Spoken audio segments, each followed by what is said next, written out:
Welcome to the Wild Remedies podcast. I'm your host, Christopher Ancora, and I'm here to bring you captivating stories from some of the most fascinating people I've connected with on my own journey of physical, mental, and spiritual well-being. So sit back, relax, and get ready to be inspired. Hi, everyone.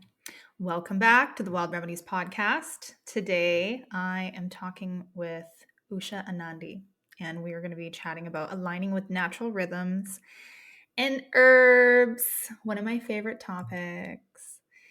Usha is such a wonderful human being. We both have a lot of Libra energy. So after our recording, we just naturally became BFFs.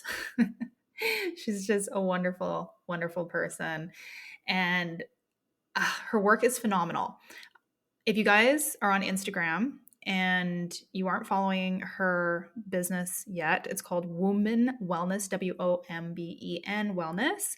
Highly recommend following her stuff. Her information has just been so game-changing for me. In this podcast, we're going to talk about how so many women today haven't even really experienced natural menstrual cycles because we've started birth control at such a young age, and how that has completely fucked up our health. And the information that she provides through her business, it's just so invaluable for people like myself that are now on this journey of reclaiming our cycles and understanding how all of that works. You're also going to hear about Usha's healing journey. We're going to talk about learning to awaken our intuition and how that is it's so important for advocating in our health and being able to listen to what we need. We're going to chat about rest and why rest is just so crucial for healing and optimal well-being. We should also give some tips on how much we actually need to get, and especially for women, it's actually a lot more than we think. I know I am definitely not getting as much as I need. We're also going to talk about how to stop fighting against our cyclical nature. We're going to chat about exercise. When is the best time to do it during our cycles? When we need to be resting more, when we should be doing more intense exercises. Also, just in terms of our health too. People that are suffering with adrenal stuff should maybe be looking at dialing things back when it comes to exercise. And then we're going to talk about herbs and the importance of reclaiming herbal wisdom, and how Usha integrates herbalism into her work in supporting women and their cycles. So some other things about Usha: she is dedicated to revolutionizing the way modern healthcare serves the sacred and ancient within each woman. And like I mentioned, she's the founder of Womben Wellness. She's a devoted mother herself. She's a holistic nutritionist, a childbirth educator, a full spectrum doula, and an herbalist. And she's trained thousands of women around the world and is known for sharing life-changing teachings in a clear, accessible, and compassionate way. Now, there's a little bit of background noise in the first part of this recording. Apologies for that. There was some sawing going on, or drilling, that we could not control, but it's not throughout the entire podcast, so hopefully it's not too distracting for the first little bit. I highly recommend you just push through it, because there is really beautiful stuff that we get to in this podcast. So I'm just going to leave it at that for now. And I hope you guys enjoy, and let's meet Usha. Hi guys, just a quick PSA to let you know that our magic elixirs have gone down in price, and we're keeping it that way. Same amazing quality with real plant extracts and nutraceuticals like the ceramicides in our glow potion that legit plump your skin. And speaking of quality, this is something that is really important to me, and that's why all of our products are crafted with medicinal grade extracts. Unfortunately, a lot of herbal blend brands out there are simply using ground plants that are not extracts. This means that you get very little benefit if you're just blending them up in a milk or a smoothie or throwing them in your morning coffee. Herbal plant medicine needs to be extracted in order to be effective, kind of like tea, which is an infusion, for example. So you need to steep the botanicals in hot water over time to extract the volatile oils that then become bioavailable to your body. So how do you know if a company is using an extract or not? It's pretty simple. They generally clearly state it. It'll be listed as a ratio on the packaging. Like, for example, the 3-to-1 chaga extract in our spiced chocolate potion. We also have a 20-to-1 passion flower extract in our relaxation potion. So very, very easy to distinguish. And actually, speaking of chaga mushroom, make sure that you're getting wild sourced and not cultivated. Otherwise, you're missing out on like the majority of the good stuff, which comes from the birch trees that they're meant to grow on. We use wild Siberian chaga mushroom and it is the best. So extracts are more expensive, yeah, but it's a lot better to invest in something that works than throwing your money away on something that doesn't, right? Rant over. I'm just seeing this so much in the industry right now, and we need to call it out so we can do better as medicine makers, and so we're able to make better decisions as consumers. So if you feel called, check out our collection of high vibe elixirs that support your immunity, skin health, and stress levels at wildremedyshop.com. Usha, welcome to the Wild Remedies podcast. I have been so looking forward to chatting with you. Welcome, and how are you today? Thank you so much. I'm doing good today. I'm in my premenstrual phase, feeling a little raw, okay. So it's a nice time to have a conversation, and thank you, Krista, for having me here. Yeah. Oh, so excited about this. I mean, I would just love to dive. We were chatting a little bit before about how I was sharing kind of my scorpionic type experiences that I've had in my life, having to go through a lot of health issues in order to learn and help share those experiences with other people. I have a feeling you kind of resonate with that a little bit. Why don't we talk about your healing journey a little bit to get us started? Yeah, I love that. And, I always tell people that I never wanted to do this work. It was never my intention to share womb work or womb healing in any way. It was not on my radar. I'm not the kind of person who came into the world knowing exactly what I was going to do. Mm-hmm. I thought I knew what I was going to do. And then my womb brought me to my knees and my body brought me to my knees. So similar to what you were sharing before, kind of these chronic health challenges, screaming at me and needing my attention, which forced me to go down a path where I had to focus on my healing. And I think anyone who's listening, who's had a health crisis, I don't remember who says it, but it's like if you're sick, you have one wish, and that's to be well. Yeah. And so sometimes it's required to drop everything and just focus on yourself. So my journey started really I was very constipated from the time I was a child. I was born via cesarean birth. So that was definitely an imprint there, and, had really difficult digestive issues throughout my adolescence. And it really was catalyzed by my experience of taking oral contraceptives. So I went on the pill at age 15. Mm-hmm. And I knew so little about my body and how it worked. All I knew from my very Catholic upbringing was that I didn't want to get pregnant, especially by someone who I wasn't married to. So I took the pill every single day. And then when I would have sex with my boyfriend, unprotected sex with him, I would take Plan B too. So I was taking oral contraceptives and I was taking Plan B at the same time when we would have sex, because I had no idea what either one were doing to my body. I just knew that I didn't want to tell my parents I was pregnant. Mm-hmm.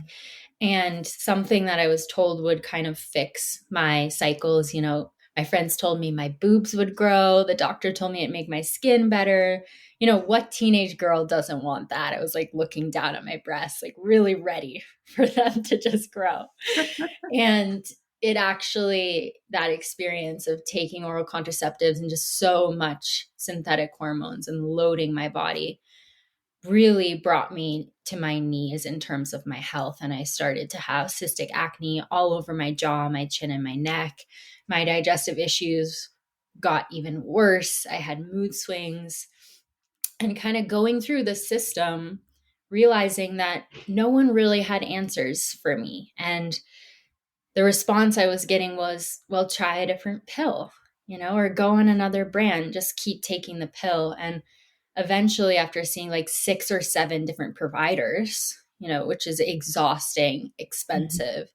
I decided, okay, this system doesn't have the answer for me. And I originally started studying nutrition and herbalism and birth work with the real intention just to heal myself first, because that's what I needed. So definitely understand that chronic illness being the teacher, and I say my womb is the ultimate teacher. I'm just a student of my own womb. She's taught me my whole way.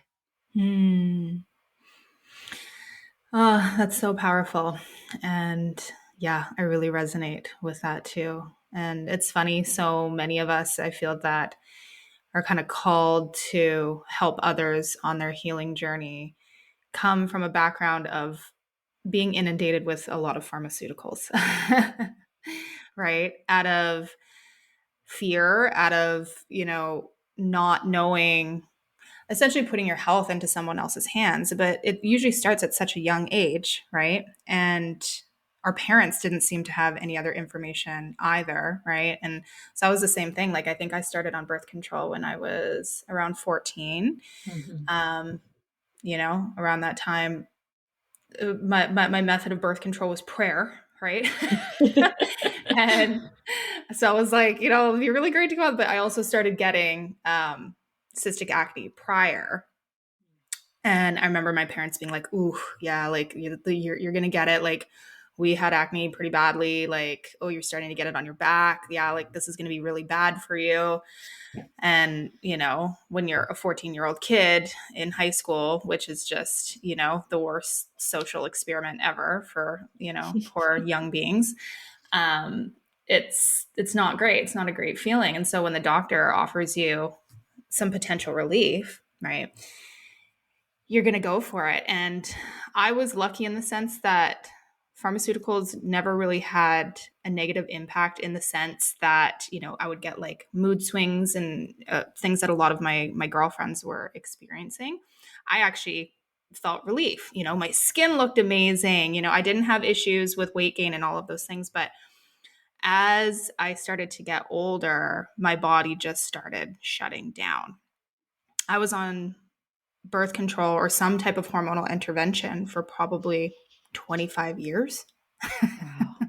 Took me forever to get off of it, right? Because the swings in my hormones, and I've been off of all hormonal things for just over a year now. And like, I'm 38 now. And it's been rough. Like, it's not easy to get off that stuff. I've probably gained 20 pounds. Like, my skin is freaking out like I'm a teenager again. Like, and I'm supporting myself with herbs and all of the things, but it's like you need to give your body a lot of time to bounce back from 20 some odd years of suppressing its natural rhythms. And on top of that, I was also on all kinds of other medication. I think at like 22, I was on 8 prescription medications. Wow. Yeah.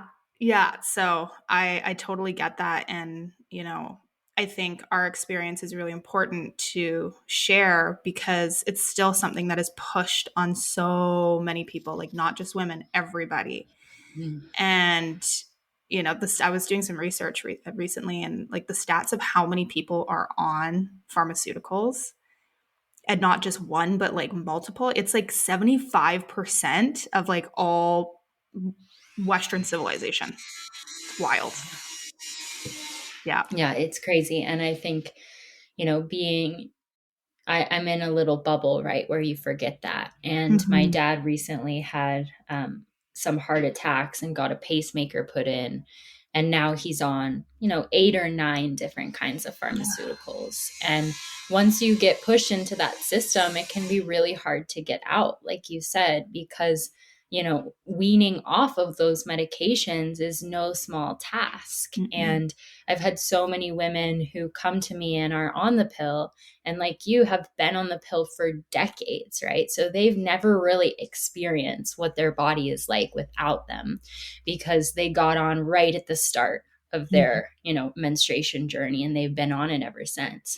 And then there is often that time when you're kind of moving those synthetic hormones out of your body, and you start to see some of the impacts, like skin changes, like weight changes, maybe mood changes, and it's scary. It's scary to watch your body go through that. And so I see a lot of women get back on them because they don't want to go through that journey of detoxing their body from them.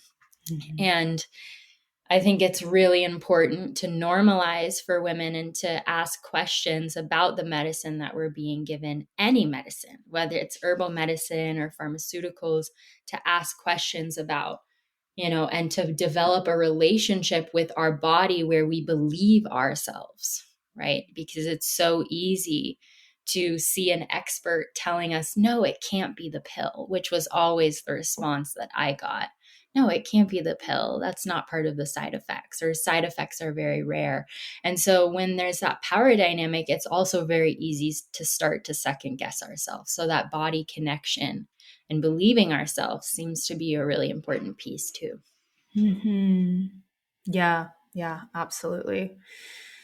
And, it was interesting what you mentioned about a lot of women or girls at the time going on birth control and things at a very young age and not actually experiencing what it's like to have a true cycle. That's literally me. And so when I found your work, right, it was around the time that my body was finally starting to regulate, like getting off of all of the hormones that I've been on. I mean, I remember just loving, like, I would go sometimes for months not getting my period at all, like, even though it wasn't a real period, but I would just like, oh, I'm like traveling and I don't feel like menstruating. So I'm just going to continue taking the pill. And, so I, I was so used to doing that for so long. And then when I shifted into actually having a proper cycle and ovulating again and all of these things, I found there was so much power in learning about that. And so your work has been really, really inspirational for me and very helpful, because I'm like, oh, okay, so this is the reason that I'm feeling like this at this time of the month. And here's how I can work with it. And, here's where I need to rest and not feel bad about it. And all of those things, like, it really helps give permission to a process that we're all naturally going through. But it's something that's kind of shunned in our society, where you need to push through it, act more like a man, just push, get through things. When there's this huge cry, I think, in our society and amongst women to want to move into a more feminine space where we are resting more, where we are working with our cycles in order to still create, and we could still produce and things. But I think there is a much more easeful way to do that. I'm still trying to figure that out. Me too. Yeah, because it can be tough. But yeah, I mean, your content has been so awesome and impactful for me. So thank you. Thank you for that. And I think, you named it, whether we've been on birth control at all, whether we've been on it for decades, or whether we're just living in this world, like, let's just face the fact that this world and this culture and the path to success that we're taught when we're quite young, and that is, glorified by society, is not in line with our cyclical bodies and our physiology. And so a lot of us are trying to find success, gain achievements, whatever it is, right, that we want in this life, but we're doing it in a way that doesn't work for our body. And because we've learned nothing about our bodies in school, and maybe there's a gap too, if you're like me, in what you learned from your elders, which for me was nothing, then there's confusion, right? It's this sense of like, wait, but I don't wake up and feel the same every day. Why don't I want to go to the gym every day? Wait, why don't I want to eat the same things every day? Why don't I want to socialize with my friends every day? And it's because men, or people with, non-cyclical bodies, they operate with the circadian rhythm, which is a 24-hour clock that's ruled really and influenced by light, and artificial light comes into play, but the main source of light, the sun and the moon. And we have the circadian rhythm, but we also have the infradian rhythm, which is our 28-ish, right? Everyone has a different length of their cycle, 28-ish day cycle. That's our menstrual cycle. And so just like we have seasons externally as cyclical bodied women, we have seasons internally too. And it's really humbling to learn how to listen to your body and be real about how much rest we as women actually need in order to be well. Mm-hmm. Yeah. And it's funny because many of us are just not getting that rest. I saw a post or something. I can't remember where I saw it, but essentially it was like, when have you ever seen a well-rested woman? Like never, right? We're always doing for other people and taking care of, either children or a business or running around like, like it's just, and I know that's part of society. And I wonder when there was a time where people rested more, right? Like I feel the human experience has just been really tough, right? So like there's always been this survival mechanism that requires work to be done.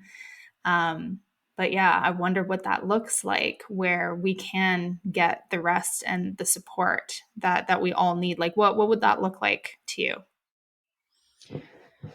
I don't know. That's the world, I'm trying to create for myself and for my daughter. And I really rub up on these patterns.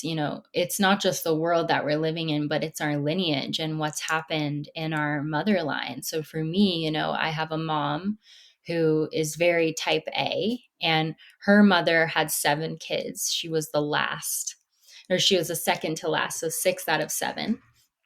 And my grandma's mother passed when she was 4. So I come from this lineage of women who haven't really ever had that mother who had the time to rest for whatever reason. And I think that, there's so many reasons why rest isn't accessible when we're just trying to survive. We're not thinking about, are my hormones balanced? We're just in survival mode. Yeah. So I think that the movement away from rest really has a lot to do with colonialism, and just kind of this walling off and disconnection between ourselves and the land. So I'm trying to reach back in my ancestry and find that time where that rest exists. And I haven't found it yet. And so that's something too that can be really challenging when you're trying to create that space for yourself, right? And we see all these people like rest is important. We might know like the impact that rest has on our hormones and how, our stress hormones eat into our sex hormones and can disrupt our cycles. We might know how, inflammation causing stress hormones are on our tissues and our body. But if we don't have a felt sense of what it feels like to actually pause and respond to our body through the practice of rest, which comes from our parents modeling that. And that's something that I learned recently, is that self-care is modeled. So if you grew up in a home where your parents didn't know how to resource themselves, or your mother or your mother figure didn't have a practice of self-care, it's really hard to find that felt sense of self-care inside of yourself, because there is no example of that in your home. And so it's like starting from ground zero and, kind of finding your way through the dark, even with a blindfold on, because you've got no breadcrumbs to follow. There's no clarity in what that would look like or where to even start.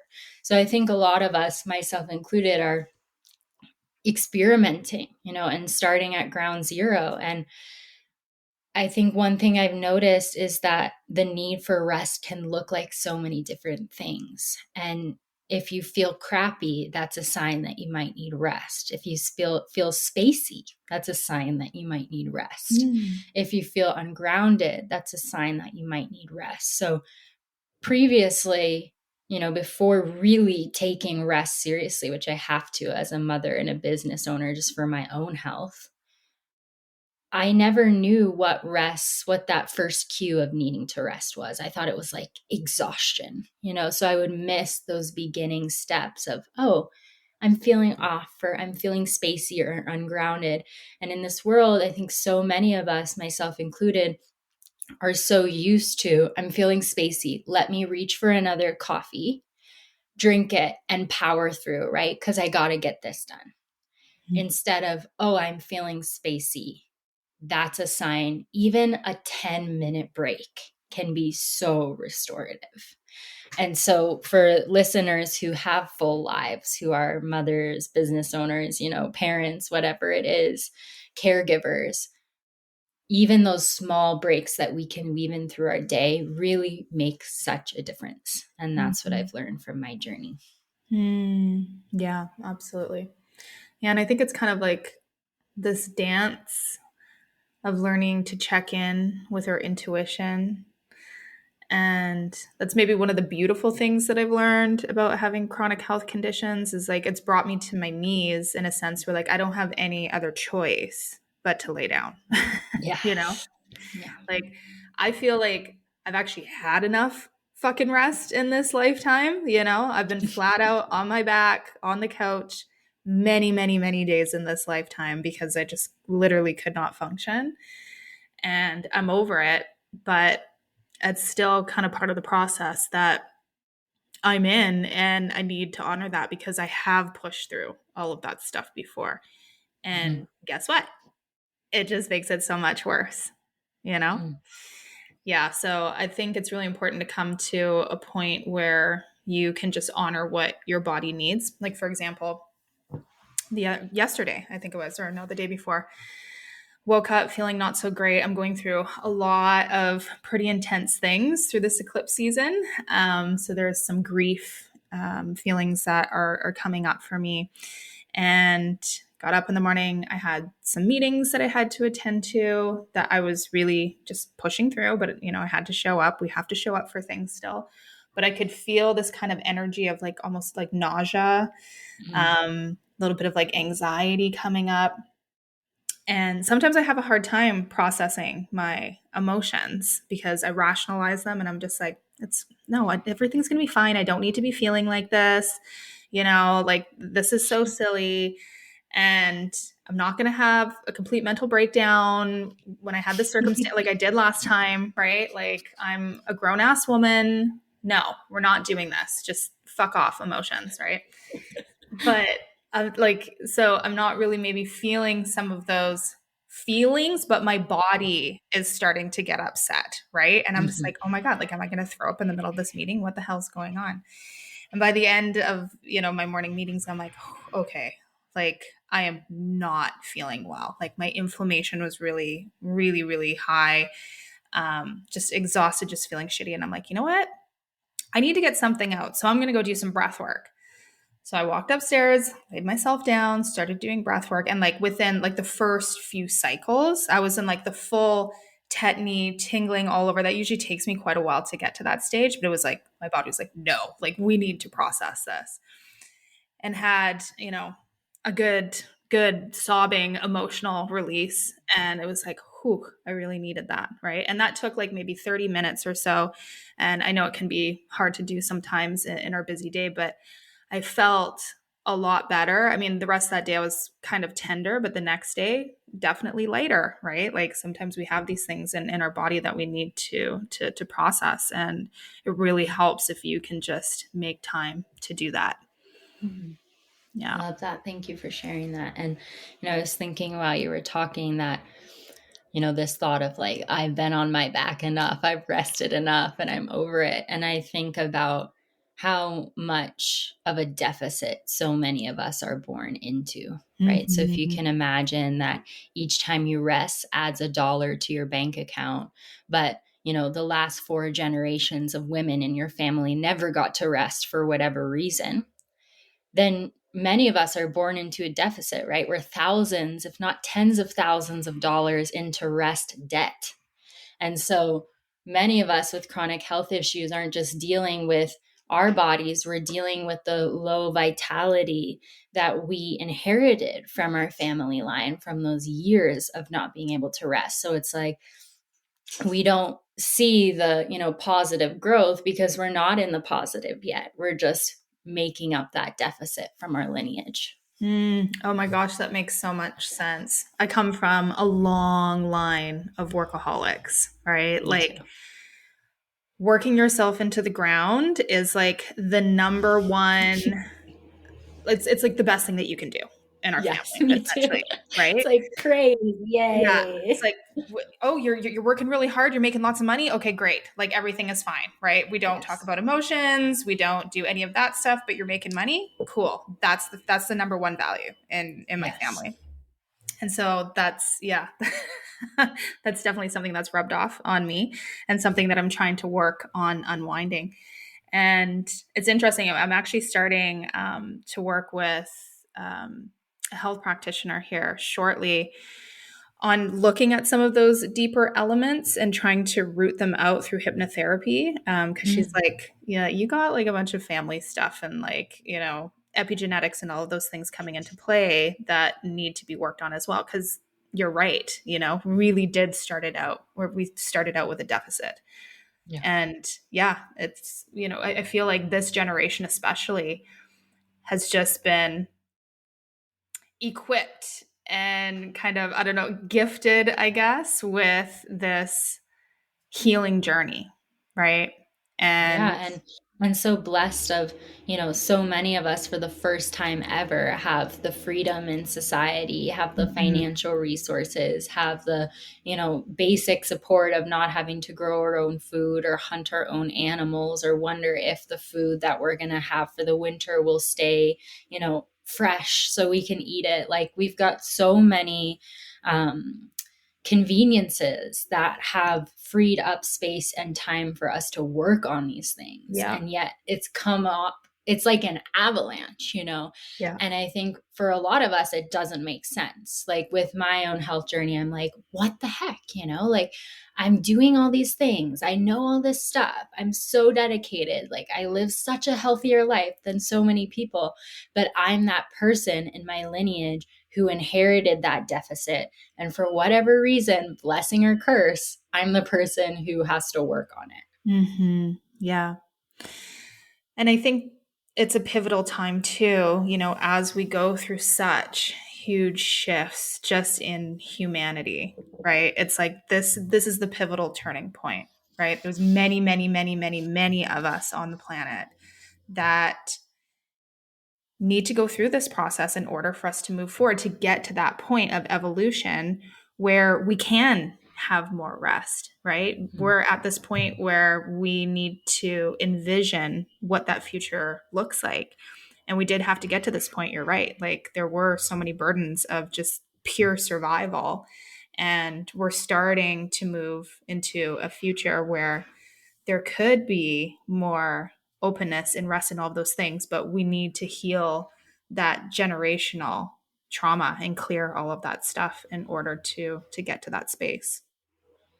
Yeah. And I mean, I'm so questioning of, I really question whether or not all of these conveniences have taken stress out of our life. Mm, Does having Instagram on your phone take stress away from you? No, for me, it no, doesn't. It no. only adds stress. Yep. Does having the ability for someone to call you at 24 hours of the day take stress away from you? No, it doesn't. So it's this interesting thing for me. It's this question of like, I'm always thinking like, this system sucks and we've just created this system, so let's create another one where we can thrive, because clearly it's not working for the majority of people.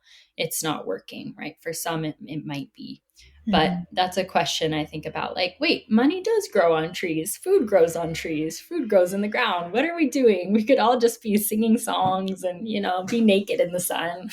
Right? I know. And I think there's so many of us that are really called to that lifestyle now. And it's going to be interesting to see that shift and how that goes. Like, just kind of paint a picture, like in your mind, like what would that look like for you ideally? And like, how do you kind of see maybe society moving? I think, I'm a mother, and and the main financial, my daughter's father and I aren't together, so we co-parent, but it's still, it's still a lot of the mental load on me. So what I imagine is just a world where women can be together. And that's my main focus. And it's not to exclude men. Men are welcome. And, all beings are welcome. But for me, it's really that focus of women physiologically. We need each other in these initiations, in menstruation, in pregnancy, in postpartum, in menopause, these big initiations that are in our cells physiologically, like inside of our bodies and connected to our life rhythm. We need each other to hold each other's hands, to cook alongside one another, to wash our clothes together, to brush our hair together. I really feel that deep ache in my heart for that. And whenever I come into ceremony with women or gather with women through my work at Womben Wellness, there's this sense in my body that this is right. And I don't have a felt sense of that in my life. Like, I grew up very much in the US in a nuclear family. I never really knew that sense of community. But in my animal body, in my primal self, there's a sense that that's right. So that's what I dream of, and I think about how I can create that world for my daughter and actively try to create that. I don't know. I feel lots of women are yearning to be together. Mm-hmm. So that's my dream. Mm-hmm. I don't have the details, Krista. I know. Well, it's funny. It's like, I know I've been really dreaming of like just getting on land, and I just want to walk outside and be in the forest. It's like I'm very lucky where I am. I live in a beautiful location, and I have a yard and all of those things, but it's like I just really yearn for those forest frequencies all the time, and building community, right? Like, just like you said, that's we're tribal humans, right? Like, we need to have that community. We've lost it. The separation that we have in our society, the severe dysfunctions that we're experiencing are because of isolation, right? And as a Pisces moon, I know all about isolation, and I do it to myself a lot of times, but I've experienced that deeply and how that really affects my health, and I see it happening everywhere, and it breaks my heart. And it's funny because, I'm starting to really experience a lot of beauty in community right now, going through this, difficult little process that I'm going through right now, just watching people in my life show up for me when I can't even feed myself that day. I'm just so exhausted, right? Going through all this emotional stuff. And I have a girlfriend that shows up and is like, please, like, anytime, just I would love to come over and cook for you. And I'm just like, really? you know and it just, the way that people have been showing up, and it just seems like everyone in my community at least just really dreams of all going on land together, and bringing some of those traditional values back into our being. And when I kind of think of the future and how that could look like, I think there is going to be a little bit of continued separation in our society and what people are kind of drawn to. But for me, it's merging some of the technologies and stuff that we have, but getting back to a way of living that is much more holistic and in tune with how we naturally should be living. Because the more we integrate all of this new stuff and the toxins and the chemicals and all of the manufactured shit, the sicker and more separated that we get, right? And so we kind of have to get back to a place where we are, growing our own food and learning some of these life skills and things that also allow us sovereignty, because there is an aspect of, maybe we could have more rest by having more of, a socialist type system where everybody is just kind of like taken care of on a certain level. But I think we also have to be really mindful of like making sure that we still have our sovereignty and can take care of ourselves and have autonomy over our lives. So yeah, it's such a crazy time. Yeah. Well, oh my gosh, I have a whole bunch of questions for you still here that I haven't even gotten to.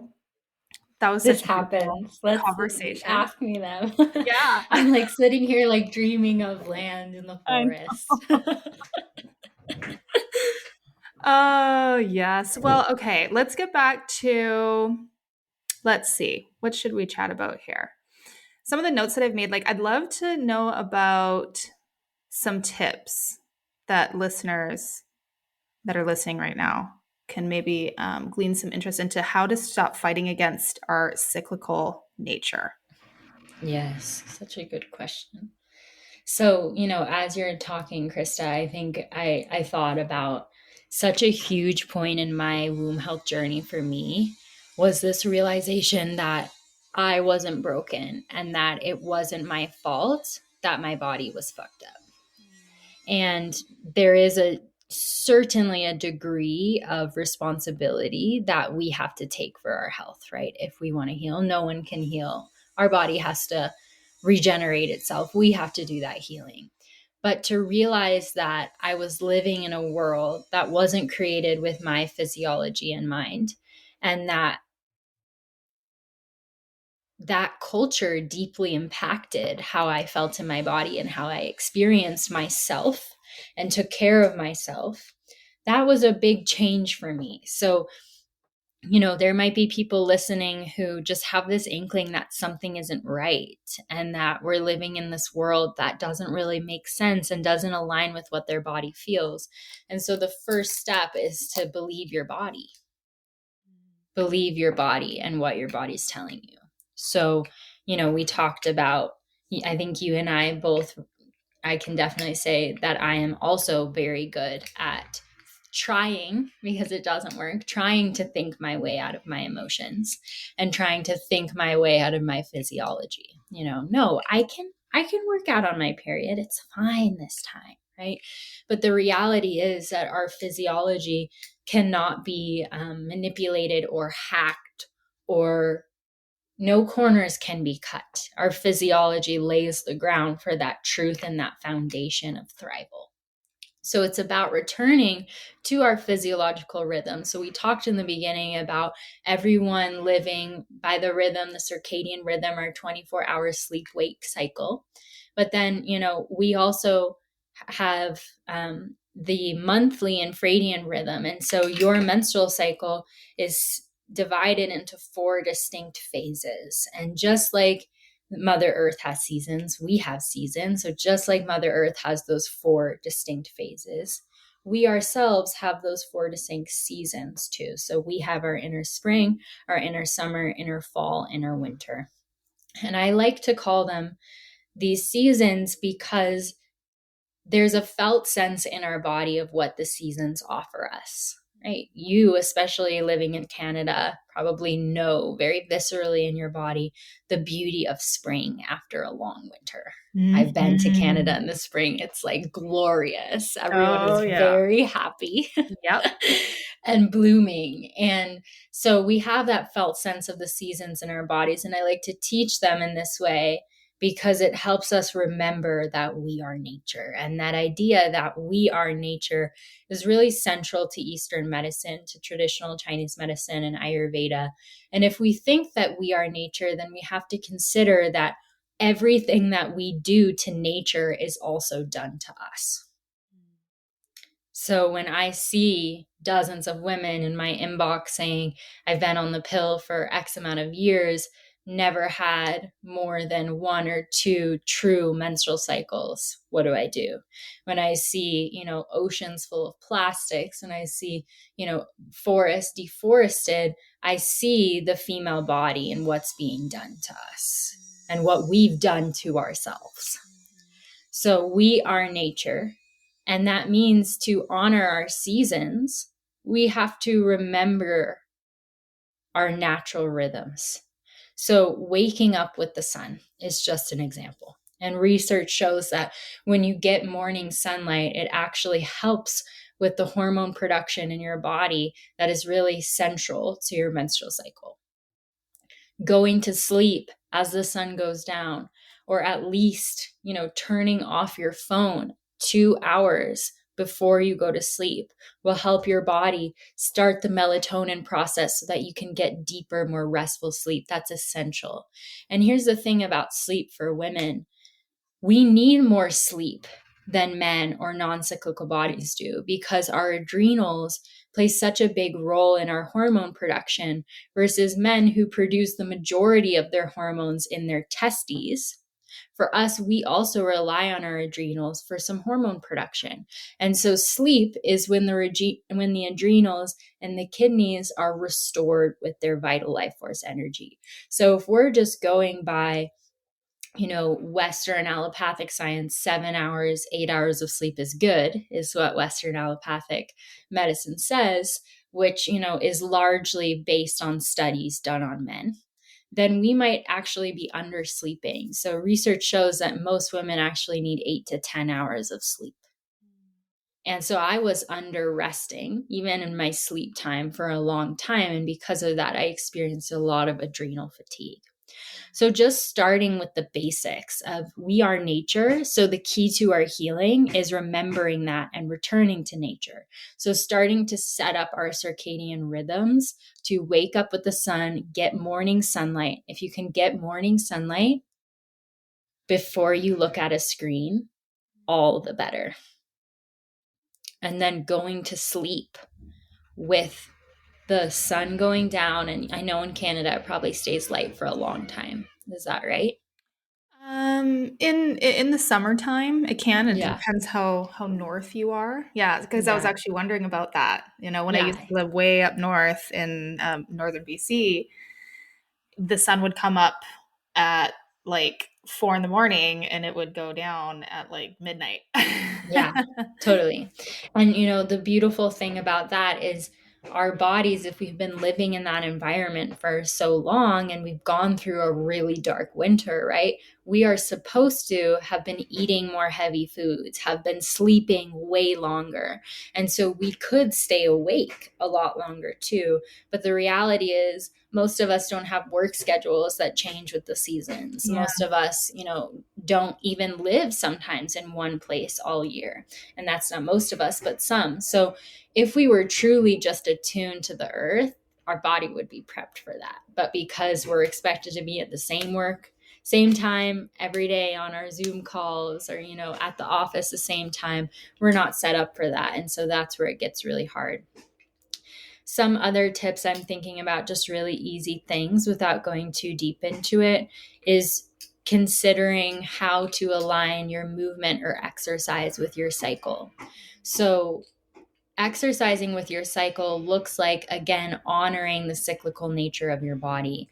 And that means if you don't want to do high intensity workout on your period, or it feels like, you're dragging yourself to the gym during your premenstrual phase, there's a reason for that.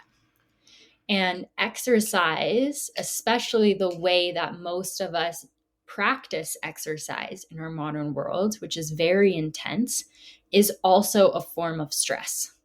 And especially if you struggle with low adrenal reserves and you have things like PCOS or adrenal fatigue, you absolutely really want to go light on exercise, especially just all around the board. But in inner spring, which is known in the Western world as the follicular phase, which starts after the blood of your menstrual cycle stops, there's been studies that show that we actually have greater capacity to build muscle tissue during this phase. So this is a great time to do, your weightlifting, your heavier, more high intensity workouts, you're more sweating, you just have more energy during this phase to burn. And this is when estrogen is rising. And then in ovulation as well, in our inner summer, when estrogen and a little peak in testosterone and estrogen peaks as well, this can also be a high intensity time. So I'm thinking, high intensity interval training, going to spin class, going for a run, doing weightlifting. The first half of your cycle is the time when your body is ready to optimize those kinds of workouts. But here's how you know if you've gone too far. After a workout, yes, you may be sore. You may be kind of like, whoa, I just got my butt kicked, but you want to feel always refreshed after a workout, regenerated, energized. So I remember my mom, who has, been really low in her adrenal reserves, probably for most of her life. We talked about the lineage that I come from too, overwork, workaholic, same as you. So I remember she went to a hot yoga class, and hot yoga is, I mean, we could do a whole podcast on that, but that is extremely drawing for your body. The sweat is our yin in Chinese medicine. It's our fluids in our body. So sweating a lot is really depleting, especially if you're already coming to class depleted. So I remember my mom went to one hot yoga class, and usually people who are already stressed are drawn to hot yoga, right? Because it's like you stretch a lot, you sweat a lot, you crave that feeling of being kind of dead afterwards. But I remember my mom said that she just felt like she got hit like by a truck for like 3 days after hot yoga. And that's a sign that that was way too much for her body, and that kind of exercise actually probably definitely only further depleted her. So you want to look for that sign from your body afterwards. Does it feel like too much? Am I wiped out on the couch? Can I do my work the next day? Am I refreshed? Because those are all clues from your body as to what the line is for too much. And then as we move into the last 2 phases of the cycle, inner fall, inner winter, which is your premenstrual phase, your luteal phase, and your menstrual phase, which is inner winter, this is the time to look for more restorative activities. So we still want to move our body premenstrually so that the energy doesn't stagnate, which is a major cause of menstrual cramps. But we don't want to do high intensity workouts because we don't have the vitality for this. Our energy is completely focused inward on our uterus. You can think, if we conceived, this is the time where that fertilization and those first few weeks of pregnancy happen. And so the fertilization, and implantation. So our premenstrual phase is our inward turning time. We've got all of our energy focused on our uterus and turning inward. So this is why so many people feel more creative, restful, kind of raw during this phase.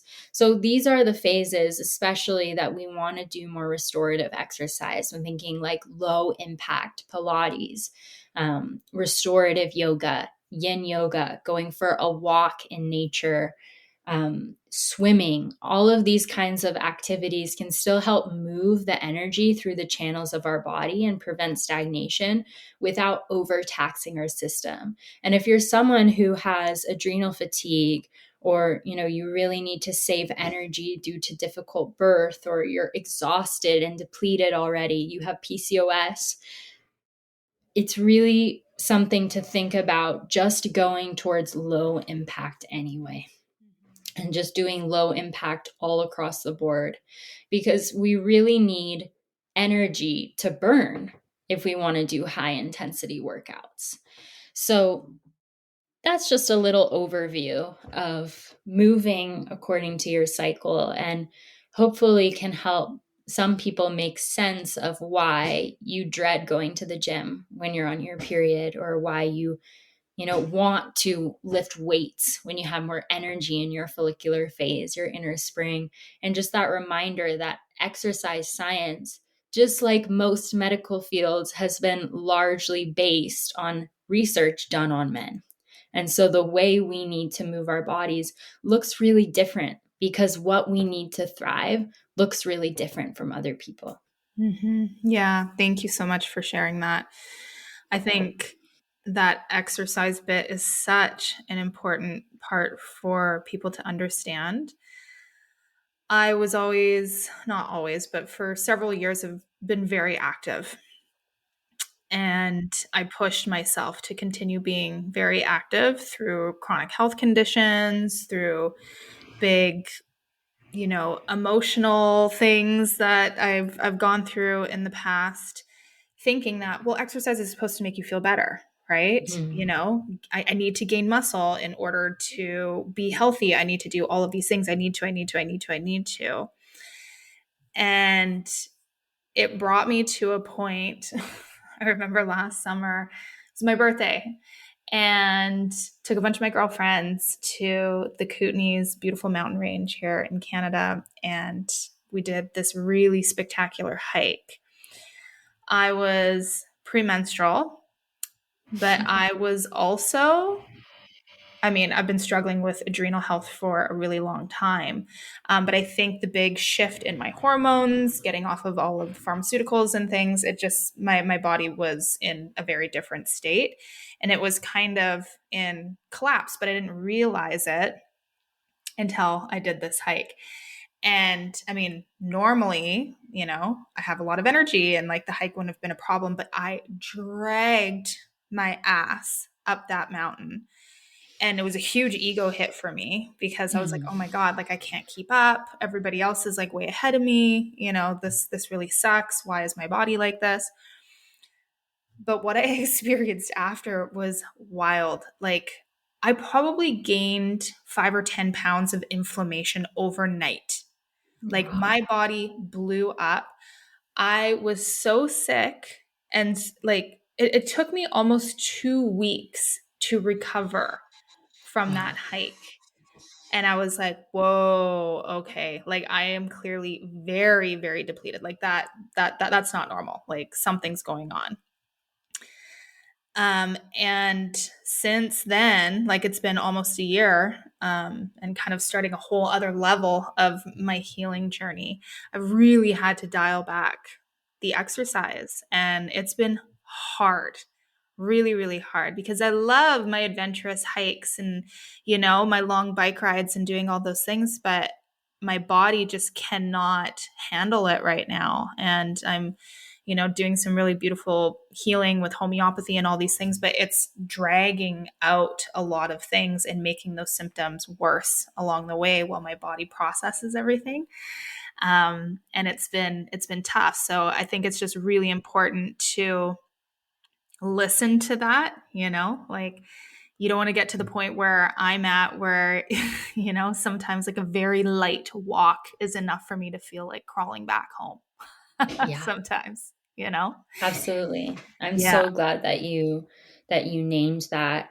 And in traditional Chinese medicine and Ayurveda, you know, in Ayurveda there's this, kind of separation of the diseases of undernourishment and diseases of overnourishment. And in TCM it's, deficiency versus excess. And excess or overnourishment, having more tissue, is so much easier to deal with and is better because it just means you have too much, right? The jar is too full, just pour a little out. But if you're deficient, the jar isn't full enough. Let's say you've got a jar full of water. Just think about how much time it takes and energy it takes to create that rain that is eventually going to fill that jar. Right. And so if we're deficient, we've got deficiency, we've got undernourishment. It's like so humbling how much time it can actually take to build up that vitality again. And I had a very challenging birth with my daughter where I lost a lot of blood. And that journey of building my blood up, which in TCM, blood is one of the densest forms of chi, of life force energy. And so, I so resonate with your story because all these things that used to be so easy for me were like climbing up Mount Everest, like the biggest challenge. And that's one of the issues I see just in general with so much of the wellness culture today, is that these things that we're told are good for us aren't always accessible for all of us, depending on where we are. And really, that's why those tips I gave you today, those are good for everyone. It's good for everyone to get morning sunlight. It's good for everyone to turn off your phone before bed. But it's really hard to find those tips that are actually good for everyone or those herbs that everyone can take, because each of us has such a different story of what's going on in our bodies. And so really taking into account your specific situation and filtering and discerning through information that's out there, because not every womb health tip, for example, is going to be applicable to you or accessible for you right now and where you are in your journey. And I think it's so humbling and so frustrating sometimes to heal. Mm-hmm. It certainly is. It certainly is. And it's a journey, right? It's ups and downs and it's all the things. But I mean, I am significantly much more healthy than I was, a decade or so ago. And I know the work that I'm putting in now is going to result in huge gains in transformation. But there's a big aspect of patience and taking it one day at a time and learning all these tips on how to nourish ourselves. And I love that you share so much about herbs. And I know we're getting close to the end of our time, but I've also just absolutely fallen in love with herbs and herbalism over the past couple of years here and through my journey with my company, Wild Remedies. And I'd love to just learn a little bit about your process of how you started working with herbs and how you help other people along those lines too. Yeah. There's so much to say. I've been drinking my herbal drink this whole time. I've got this other one next to me. So I think I came to herbs first. I've been a witch all along. I've been an herbal healer all along. I just didn't know it. And I remember when I was little, just playing the majority of the time outside and taking all these different plants and rolling them up into balls and pretending we were selling them at markets and like building fake fires and pouring them on the fire. Like it's in me. It's Yeah. somewhere in me. And I actually grew up, my mom is a registered nurse. So I grew up in a very allopathic home. I took loads of antibiotics before the age of 10, for ear infections and the like. So I didn't have access to a lot of herbal medicine. And I first started getting into herbs because I didn't want to take pharmaceuticals. And so I had to find a different alternative. And first started working with herbs in a very much like a Western, almost allopathic sense of, oh, I have a sore throat. What can I use for my sore throat? And then my herbalism journey really came alive when I moved to Costa Rica. And when I lived in Costa Rica, I lived there for 4 years off and on.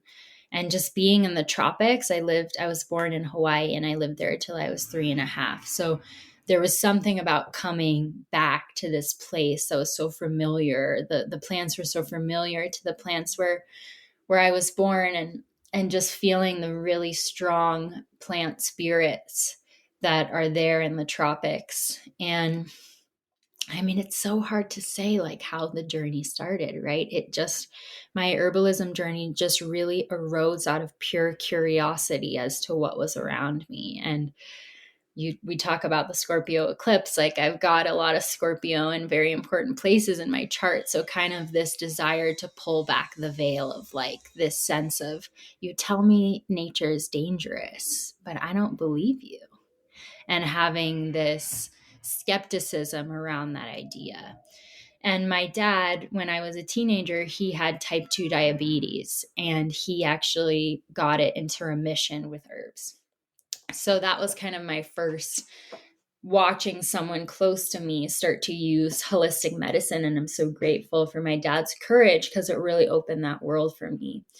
So I'm really, interested though in mostly Eastern herbalism. I'm really into TCM herbalism. I'm really into Ayurvedic herbalism. And the reason is, and formally trained in both Western TCM, Ayurvedic, but the diagnostic system of Eastern medicine is just so much more, in my opinion, effective. And in healing after my difficult birth with my daughter, those have been the formulas that have been the most impactful in my body. So, I bring herbs into every single day life. My daughter knows like 15 plants already, and she's 2. And it's just this kind of, I practice herbalism as a welcoming of the nature that's around me. So removing the fear around the natural world and realizing that there's so much medicine in your yard right now, likely, that you could eat. And really questioning, just like women have been feared, witches have been feared, nature's been feared, and she's been feared for her power. And so for me, using herbal medicine feels like a rebellion. And that's how my inner rebel is like. Every time I use nature to heal, it's both a homecoming and taking a stand, in a sense. I love that. Yeah, that's very much my experience too. And it's like this remembering, you know? Mm. Yeah. I took this course recently by Cami McBride. Do you know her Yeah, work? I know Kimmy. Yes. Oh, she's so sweet. Did you And take her herbal oils course? no, I took her plant communication course. Okay. And it was all about, thinking back into the past and how plants have called to you. And as I'm just, going through her course, I'm like, oh my God, all of my memories from childhood tie me to a plant of some sort. Like the tree that grew in the front yard of the black and white house when I was a little girl, and how that was my tree. And when we moved, I was so sad because we left the tree behind. Or like the little tiny pansies that grew wild, and the teeny tiny strawberries that grew wild in northern BC, and my grandma, like, taking me into the garden and picking carrots, and like the taste of the fried, like all of those are the things that I have the most potent memories to. And it was just such a beautiful awakening to be like, oh my God, like I've had this in me the whole time. And then having that understanding, that permission, like, and it's such a fun experience now too, to just literally go out in your backyard. Like I've been making, adding dandelion into my breakfast every morning. And I just went and picked a whole bunch of nettle, and I'm making a tonic and showing other people how they can do this as well. I think is so fun to reclaim. And my gosh, like having your own medicine, I can't even explain how empowering that feels. Like all I need is red raspberry leaf when I have menstrual cramps. And I was actually shocked at how well it worked. Mm. I was a little skeptical in the beginning, and I was like, holy shit, like I don't have to take Advil anymore. Mm. This is amazing. Like I had a cough, a couple of months ago, and I just brewed some mullein tea, and I just didn't cough. Like it was just gone. And I slept through the night, and I was like, wow, like this is actually really potent. And it's so beautiful how it works. And I find too that that the herbs are so much more potent when you have that relationship with them, right? So Yeah. the raspberry leaf that I picked myself last year is so much more potent for pain relief than the store-bought herbs that I purchase. Yeah. So I think it's a really beautiful thing that we're reclaiming right now. Um, because yeah, it's another way to just bring back that power and sovereignty and that birthright of being able to heal ourselves through nature, because we are nature. Yeah. It's so empowering, to feel like I know. I think of, I call, plant medicine allies, and I think of the plants, just like you said, you built a relationship with the red raspberry. We have all these friends, I go out into, I see my calendula, I see my rosemary, right? It's like I've got all these plant friends that are here, and how beautiful it is to go out into nature and feel like you're surrounded by these friends that that you have a relationship with, that you can call upon in difficult times, and that you go to visit every day and, give love to. And it's just such a different way to view the world, rather than going out on a hike and thinking, oh my gosh, bugs, plants, like what's poisonous? Am I going to be harmed? And being afraid of your environment. To learn about it, it's just, it is really, truly so different for your nervous system. And for me, I wasn't born into that lineage. I'm sure my ancestors absolutely used herbs to heal, right? What else did they have before pharmaceuticals? And that's not the home I was born into. But my daughter was born into that home. Mm. And so by reconnecting ourselves, by sharing it with those we love, we help to spread that relationship and share that wisdom. It's really powerful. Mm-hmm. Mm. I love that. And I love talking to other people that have a similar relationship to plants. It's so wonderful to share that with others. Yeah, it's really nice when you find people who won't be weirded out when you're talking to the tea that you made. Seriously. And I mean, oh my gosh, like when I'm by myself in the forest, like I talk to everybody, like Yeah. I personify it. It's like, oh, hi, all friends. And, like the flowers come out and I get so excited and I run up to them and I talk to I probably Yes. look insane, but I don't care. They're my friends and I love them. And it's so beautiful. And the spring energy that we're having right now is just in my garden yesterday. And the lavender is starting to come out. And I just picked a little bit in the aromatherapy. Like, oh my God, the medicine just in like picking a little juniper berry and smelling it while you're walking through the forest or, just the fresh buds, like the smell of the air right now. There's just so much medicine. I just love it. And I love how you share that, like going out into the forest and, talking to everyone. And I think that's part of the reason that we're having so much ecological crisis right now is because we don't realize what's at stake. Yeah. Most people don't have a relationship with the plants and with the natural world. And when you don't have a relationship and something is unknown, it doesn't feel like such a big deal that it will be lost. But when you know of the power of what's at stake, then it becomes a really serious thing and you pay attention. So I think that reconnecting is such an important part. We've been talking a lot about dreaming of the future.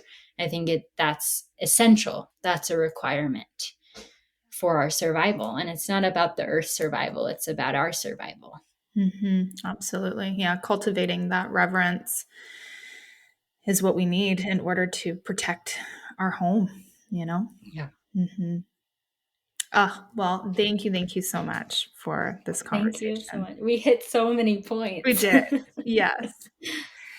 For everybody listening, how can they connect with you and learn more and learn from you? Yes. So you can follow us on Instagram at Womben Wellness. It's WOMB, like womb, EN wellness. And then if you'd like to learn more about the 4 seasons of your cycle, I have a free 30-minute workshop. It's called Power of the Period, and it will take you through the hormonal, emotional, physical changes that happen in every phase of your cycle. So beyond just what we talked about today, which is the exercise. And you can find that at www.poweroftheperiod.com. Amazing. And I highly recommend that one, you guys. I think I've done it and it gave me so much value. So 10 out of 10 recommend. Amazing. Thank you. Wonderful. Well, thank you again for all of your wisdom and this beautiful conversation. And thank you so much for having me on, Krista. Thank you. And for everyone listening, share this episode with somebody that you feel will get some value from it. And let's keep the conversation going. Thank you. Thanks so much for sharing your time and energy with us today. We'd love to hear your feedback on how our podcast has impacted your life and are also open to suggestions for new and interesting topics. Please leave your comments with a quick review to help us grow this magical community of wellness warriors and light workers. Every month, we select one lucky reviewer to win our big magic box containing all 3 of our beautiful magic lattes. To connect with us further, check us out on Instagram at wild_remedies. Thank you again, and see you at the next episode.